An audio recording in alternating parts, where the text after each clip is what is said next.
네, 보고 오신 김 여사 영장심사 출석 내용, 사회부 김영수 기자와 조금 더 자세히 이야기 나눠보겠습니다. 어서 오십시오. 네, 안녕하세요. 일단 김건희 여사 법원에 출석한 상황부터 좀 자세히 들어볼까요? 네, 오늘 영장심사 10시 10분에 시작이 됐죠. 그런데 김 여사는 9시 26분쯤 법원에 도착했습니다. 검은색 정장 차림이었고요. 계속해서 고개를 숙인 상태로 법원으로 들어갔습니다. 취재진이 여러 질문을 했지만 아무런 답변을 듣지는 못했습니다. 법정으로 들어가기 직전에 취재진이 모여있는 곳을 향해서 고개를 꾸벅 숙이는 모습이 포착이 되기도 했습니다. 아마 취재진이 있는 쪽이었기 때문에 여러 질문에 답하거나 발언을 하는 대신 국민께 사과하는 것으로 볼 수 있을 것 같습니다. 앞서 지난 6일 특검 조사에 출석했을 때는 입장을 밝혔었죠. 아무것도 아닌 사람이 심려를 끼쳐서 진심으로 죄송하다. 하지만 이번에는 준비된 발언도 없이 법정으로 들어갔습니다. 네, 오늘 영장 심사가 진행되는 법정이 원래 319호였는데 바뀌었네요. 네, 중앙지법 319호에서 진행이 될 예정이었는데 319호로 바뀐 거죠. 반대인가요? 예, 321호에서 원래 영장심사가 321호에서 바뀌었죠. 119호에서 법정에서 맞습니다. 진행이 되려고 하다가 예. 네, 윤석열 전 대통령이 재구속될 때 심사를 받았던 곳입니다. 그러니까 법정이 바뀌면서 대통령 부부가 한 곳에서 영장 심사를 받게 된 겁니다. 이게 왜 갑자기 바뀐 건지 궁금한데 법원은 일단 이런 사례가 뭐 없는 건 아니라고 답변을 하더라고요. 다만 저희 취재진이 이제 그 법원을 왔다 갔다 하면서 봤을 때는 아무래도 경호상의 문제가 좀 있지 않았을까 추측을 해볼 수 있을 것 같습니다. 다른 피의자들도 이제 영장 심사를 받으러 오기 때문에요. 예. 자, 다시 한번 확실하게 말씀을 드리면 이제 319호 법정에서 321호로 바뀐 부분, 그 부분에 대해서 얘기를 했었는데, 자, 김 여사가 지금 영장 심사 마친 뒤에서 그러면 어디에 좀 대기를 하는 겁니까? 영장 심사가 마무리되면 보통 이제 구치소에서 영장 심사 결과를 기다리게 되죠. 윤석열 전 대통령이 그랬던 것처럼 김건희 여사도 원래는 서울구치소에서 기다릴 것으로 예정이 돼 있었습니다. 그런데 예. 특검에서 재판부에 서울 남부구치소에서 대기하게 해달라라고 변경 신청을 했습니다. 이게 서울구치소에 요청이 있었던 건데요. 최근 윤 전 대통령이 수감된 뒤에 여러 논란이 좀 있었잖아요. 체포영장을 집행하고 또 무산되고 뭐 이런 과정들이 있으면서 교정공무원들의 좀 피로도가 쌓인 부분이 좀 있는 것 같고요. 또 외부이긴 하지만 집회 인원이 몰리는 것도 아마 영향을 미친 걸로 보입니다. 또 두 대통령 부부 같은 경우는 이제 아무래도 일반 수용자들과 달리 좀 동선을 분리해야 되는 부분이 있기 때문에 거기에 들어가는 인력 이런 것들도 아마 서울구치소에서는 고민이 있었을 걸로 추측을 해볼 수 있습니다. 아직 법원에서 구치소를 남부구치소로 바꾸겠다라고 밝히지는 않은 것 같습니다. 특검 쪽에서도 아마 기다리고 있는 것 같은데 지금 영장 심사 과정에서 재판부가 이 의견을 밝힐 가능성도 있다고 하니까요. 좀 지켜봐야 할 것 같은데 이 구치소를 변경해달라는 사유 자체가 좀 명확하기 때문에 특검에서는 아무래도 서울 남부구치소로 가게 되지 않을까라고 생각을 하고 있는 상황입니다. 예. 김건희 여사 구속영장 청구서에 적시된 혐의 어떤 게 있습니까? 네. 영장 청구서에 3가지 혐의가 포함됐습니다. 자본시장법 위반, 그리고 정치자금법 위반, 알선수재 혐의 이렇게 3가지입니다. 지금까지 저희가 보도해드렸던 내용과 대입을 해보면 도이치모터스 주가 조작, 그리고 정치 브로커 명태균 씨와 관련된 공천 개입 사건, 그리고 건진법사 전성배 씨를 통한 통일교 측의 청탁 사건으로 정리됩니다. 수사 대상이 특검법에 16개 정도 나열이 돼 있는데 그중에 일단 3개만 이번 영장에 포함이 됐습니다. 예, 사건들이 상당히 오래 진행된 사건들이었었는데 최근에 드러난 어떤 핵심 증거들도 있습니까? 김 여사가 조사받은 뒤에 조사 때 어떤 증거들이 제시됐는지 좀 많이 알려졌습니다. 도이치모터스 주가 조작 같은 경우는 검찰의 재수사 과정에서 증권사 직원과 김 여사가 통화하는 내용의 녹취가 확보됐다라는 보도가 여러 있었죠. 이 녹취를 특검 조사 때 제시했습니다. 주가 조작 공범 사무실에서 발견된 김건희라는 엑셀 파일이 있는데 거기에 언급된 수치들과 김 여사가 그 통화에서 언급한 그 수치가 일치되는 부분이 있었던 것 같습니다. 아마도 특검은 그걸 고리로 김 여사가 시세 조정을 알고 있었던 것 아니냐 이렇게 추궁을 한 것 같고요. 또 건진법사 청탁 의혹 같은 경우는 통일교 전 간부 윤영호 씨가 김 여사와 통화한 내용이 특검 조사 때 제시됐습니다. 이게 인삼차에 대한 내용이었는데 인삼차가 이제 통일교 측에서 김 여사에게 건넨 것으로 의심되는 선물 가운데 하나입니다. 그런데 그 대화 내용을 보면 김 여사가 이 인삼차를 받은 걸로 의심이 된다라는 게 특검의 주장이었습니다. 네. 특검 쪽에서는 김 여사의 신병 확보하기 위해서 총력을 기울이고 있을 텐데 의견서 분량만 해도 상당하더라고요. 네, 특검이 그리고 뭐 수사기관이 구속영장을 청구할 때 보통 이제 구속영장이 어느 정도 되는지 분량에 대해서 많이 저희도 취재를 하고 언론 보도를 해드리는데 이번에도 마찬가지였습니다. 근데 예상과 달리 영장 청구서가 20여 쪽이었습니다.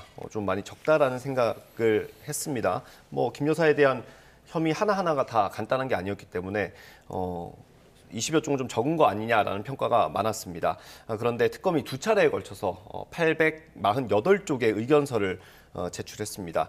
오늘 구속심사에는 한문혁 부장검사를 포함해서 8명이 투입이 됐습니다. 특검이 다 공개하진 않았고요. 아마도 인훈 부장검사 그리고 김효진 부부장검사도 들어갈 걸로 예상이 됩니다. 이게 다 앞서 말씀드렸던 세 가지 사건을 수사하고 김 여사를 대면 조사했던 검사들입니다.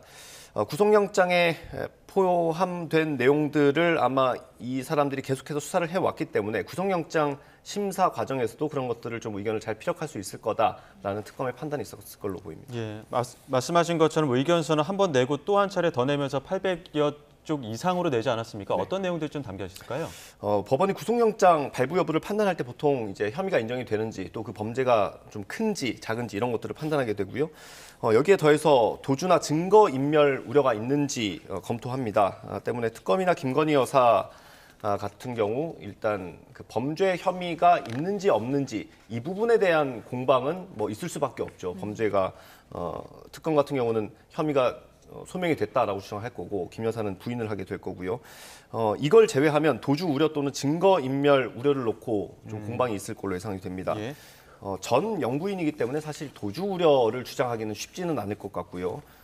다만 이제 증거 인멸 우려 같은 경우는 특검에서 좀 강하게 주장할 걸로 예상이 됩니다. 일단 김 여사가 특검 조사에서 모든 혐의를 부인한 부분 이걸 좀 특검은 강조할 것 같고요. 또 문고리 3인방으로 불리는 전 대통령실 행정관들이 아직까지 김 여사 주변에 있고 또 최근에 휴대전화를 초기화했다는 사실까지 특검 조사 결과 드러났습니다. 아마도 이 부분을 영장심사에서 좀 강하게 의견을 낼 것으로 보입니다. 여기에 또 다른 수사 과정에서 드러난 증거인멸 정황 이런 것들을 아마 의견서에 담았을 걸로 예상됩니다. 네, 말씀하신 것처럼 김 여사 측에서는 지금 모든 혐의에 대해서 부인을 하고 있는 상황인데 오늘 어떻게 대응을 할까요? 네, 뭐 말씀하신 대로 조사했던 때와 마찬가지로 모든 혐의를 부인할 것 같고요. 주가 조작 사실 같은 경우는 뭐 계속해서 몰랐다는 입장이고요. 공천 개입 관련해서는 명태균 씨에게 여론조사를 의뢰한 적이 없다라는 주장을 하고 있습니다. 또 건진법사 청탁 의혹에 대해서는 어떤 선물도 받은 적이 없다라고 하고 있고요. 건진법사도 마찬가지입니다. 통일교 측에서 물건을 받긴 했지만 김 여사한테 전달하지 않고 잃어버렸다라고 얘기를 하고 있습니다. 여기에 특검에서 주장하는 증거 인멸 우려에 대해서도 아마 하나하나 반박할 걸로 예상됩니다. 또 김 여사가 최근 우울증으로 병원에서 입원 치료를 받았잖아요. 이 부분에 대해서도 건강이 좀 안 좋다라는 부분을 재판부에 어필할 가능성이 있는데 진단서를 제출한 걸로 파악이 됐습니다. 그리고 부부를 동시에 구속하지 않는 게 뭐 법조계의 불문율로 알려져 있잖아요. 이 부분에 좀 호소할 가능성도 지켜봐야 할 것 같고요. 김 여사 측은 특검의 의견서에 반박하는 내용으로 한 60쪽 정도의 의견서를 제출한 걸로 파악됐습니다. 애초에 특검이 이제 구속영장 청구할 때 그 청구 속도가 생각보다 빠르다 이런 평가 많지 않았습니까? 네. 어떤 배경이 좀 있다고 봐야 될까요? 구속영장 청구한 게 지난 7일이죠. 6일 날 조사가 있었고요. 특검이 수사를 개시한 지 36일 만에 구속영장 청구했습니다. 특검법에 명시된 그 대상이 워낙 많았기 때문에 한두 번 정도, 그러니까 두세 차례 정도는 소환한 다음에 구속영장을 청구하지 않겠느냐라는 전망이 있었던 게 사실입니다. 그런데 조사를 한 번만 하고 청구를 했죠. 배경이 좀 궁금해서 저희도 물어봤는데 일단 특검 쪽에서는 혐의에 그만큼 혐의를 입증할 자신이 있다는 것 아니겠냐라고 얘기를 하고요. 또 국민 여론을 언급하더라고요. 아무래도 김 여사에 대해서 구속 수사를 원하는 국민 여론이 영향을 미쳤을 가능성도 배제할 수는 없을 것 같습니다. 김 여사에 대한 구속영장 청구가 좀 뒤로 밀릴 거라는 분석의 배경에는 윤석열 전 대통령도 있었거든요. 윤석열 전 대통령이 구속된 이후에 특검 조사에 한 차례도 응하지 않고 재판에도 나오지 않고 있잖아요. 그래서 김 여사가 구속된다면 김건희 특검 쪽에서는 수사할 대상이 그렇게 많은데 앞으로 수사에 좀 영향을 미칠 수 있는 거 아니냐, 차질 있는 거 아니냐 이런 고민을 했을 수도 있는데 특검 쪽에서는 김 여사와 윤 전 대통령이 수사에 대응하는 태도가 좀 다르다고 보고 있는 것 같습니다. 아마도 그것도 이른 영장 청구에 좀 배경이 됐었을 걸로 보이고요. 예. 이 이른 영장 청구를 조금 더 깊게 해석을 하는 시각도 있긴 합니다. 김 여사를 둘러싼 의혹이 상당히 많죠. 예. 수사 대상이 광범위하고 그런데 이게 폭발력이 만약에 사실이라면 수사 결과 이게 다 사실로 드러난다면 폭발력이 굉장히 크지만 아직까지 연결고리가 조금 연결되지 않는 부분들이 좀 있어요. 예를 들면 삼부토건이나 뭐 집사 게이트 같은 거 예. 그런 것들은 의혹은 있지만 아직까지 수사 초기 단계이기 때문에 이런 수사를 이어가려면 좀 동력을 확보할 필요가 있겠다라고 특검에서 판단했을 가능성이 있습니다. 예를 들면 정점이 구속이 되면 주변에 있는 관계자들의 진술이 좀 바뀔 수 있는 부분 이런 것들을 노렸을 수도 있다라는 예. 해석이 나오기도 합니다. 네, 수사 중인 사안들도 좀 보겠습니다. 지금 특검 쪽에서 이거 대가성 있는 선물이다라고 보는 물건들이 여러 개 있잖아요. 가방도 있고 목걸이, 시계까지 나온 상황인데 목걸이가 여러 개여서 좀 헷갈려요. 어떻게 네. 다릅니까? 요새 기사에서 뭐 목걸이, 시계 많이 나오죠. 좀 헷갈리는 부분이 있는데 일단 김 여사를 둘러싼 의혹 가운데 목걸이는 2개입니다. 브랜드명이 좀 헷갈리기는 해서 다른 키워드로 좀 설명을 드리면 하나는 건진법사가 전달한 걸로 의심되는 목걸이가 있고요. 또 다른 건 나토 정상회의 때 찾던 목걸이입니다. 건진법사가 전달한 건 이번 구속영장에는 포함이 됐지만 아직 현물은 찾지 못했습니다. 나토 정상회의 때 찾던 목걸이는 김 여사 측이 현재 모조품이라고 주장하고 있는 예. 것이고요. 예.